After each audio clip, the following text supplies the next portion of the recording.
My name's Dee Nighswonger, and I'm the Wichita Regional Director for the Department for Children and Families. And basically what that means is that I serve a mission, which is to protect children, strengthen families, and promote adult self-sufficiency. So that's what we do at the Department for Children and Families. It's important, I think, for us to think about things from the very front end of things. So when we have families in our community that are in crisis, we need to step up and surround those families with support so that they can be as strong as they can be and raise their children at home, so we don't ever need foster care in the first place. When I think about things, I think about a continuum, right?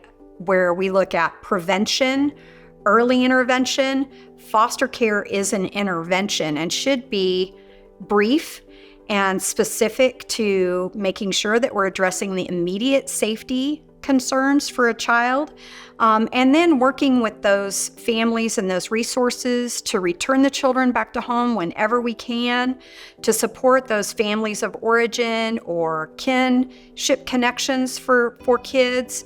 And when it's not possible for them to safely remove home, then make sure that we're supporting them as they transition into adulthood out of the system, or that they find some permanency with their foster family that then adopts them, or another adoptive family who's willing to give them a forever home. Foster care is a family issue. It's a community issue. Anytime we remove children from their families of origin or their primary caregivers, it creates trauma for the kids and for people who love those children. And so, it's an issue for all of us because I will tell you that Sedgwick County has nearly 1/4 of the state's population of kids living in foster care. So we see a disproportionate number of kids coming into foster care in Sedgwick County. And so it really needs to be a concern for all of us. Half the kids in foster care don't graduate from high school. Children who graduate from the foster care system and don't ever find permanency or some stability in their lives, half of them don't even graduate from high school. We know that there is a foster care to prison pipeline. So we know that oftentimes kids and youth that end up languishing in the foster care system and don't find permanency find themselves in our correctional facilities.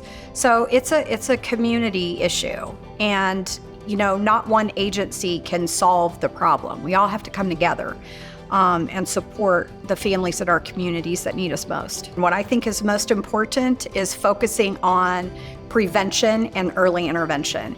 We have to engage the community to get involved, to support families so that we can reduce the need for foster care safely in the community.